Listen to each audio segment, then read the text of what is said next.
রাজা সাহাবের একটা নতুন যে পোস্টার বেরিয়েছে, পোস্টারটা আপনারা দেখুন। এবং এই যে পোস্টারটা বেরিয়েছে না, দেখতে কিন্তু ভালো লাগছে। যেভাবে প্রভাসের লুক বলুন আপনারা, যেভাবে প্রভাসের পেছনে আগুন জ্বলছে সেইগুলো তো ডিটেলে আলোচনা করবো এই ভিডিওর মধ্যে। সেই জন্য যদি আপনারা আমার ভিডিও না দেখে থাকেন, অবশ্যই চ্যানেলটাকে সাবস্ক্রাইব করে অবশ্যই লাইকও একটা করে দেবেন ভিডিওটা যদি পছন্দ হয়। তো চলুন ভিডিওটা শুরু করা যাক।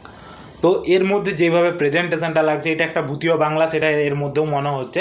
তো ভূতের বাংলো যেটাকে এটাকে বলে, এবং তার পেছনে যেভাবে কি অনেকগুলো টাকা রাখা রয়েছে, মানে এর মধ্যেও কিছু স্ক্যাম হয়তো থাকবে সেই জিনিসটাই মনে হচ্ছে।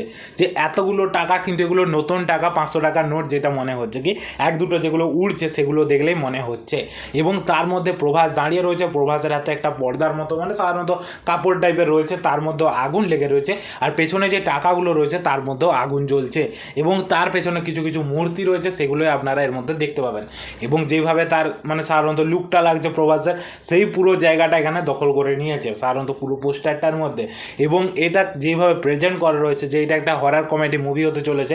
তো প্রভাসের লাইফে সাধারণত মুভি মানে প্রথম দিন তো ভালো কালেকশন এনেই দেয়, সেই ক্ষেত্রে মুভিটা যদি ভালো হয় সেই ক্ষেত্রে মুভিটা চলতে পারে। তো এই যে পোস্টারটা দেখে মনে হচ্ছে মুভির মধ্যে নতুন কিছু ট্রাই করার চেষ্টা করা হয়েছে। হরার কমেডি মুভি মানে হরার অ্যাঙ্গেলটাকেও যেভাবে আনা হবে, তার সঙ্গে কমেডি অ্যাঙ্গেলটাকেও সেইভাবেই ঢুকাতে হবে। কারণ দুটো জিনিস না থাকলে মানুষ মুভি পছন্দ করবে না। তবে কি হবে সেটা যতদিন না মুভি আসে ততদিন বলা যায় না। আপনাদের কি মনে হয় প্রভাসের পারফরমেন্স এখানে ভালো থাকবে কি না, সেটা কমেন্টে বলুন। আর এই পোস্টারটা আপনাদেরকে কেমন লাগলো সেটাও কমেন্টে বলুন। যদি আমার ভিডিওটা পছন্দ হয় অবশ্যই এটা লাইক করে চ্যানেলটাকে সাবস্ক্রাইব করে দিন, কারণ এরকমই ভিডিও আমার চ্যানেলে আসতে থাকে। তো আজকের জন্য এতটুকুই, ভিডিওটা দেখার জন্য ধন্যবাদ।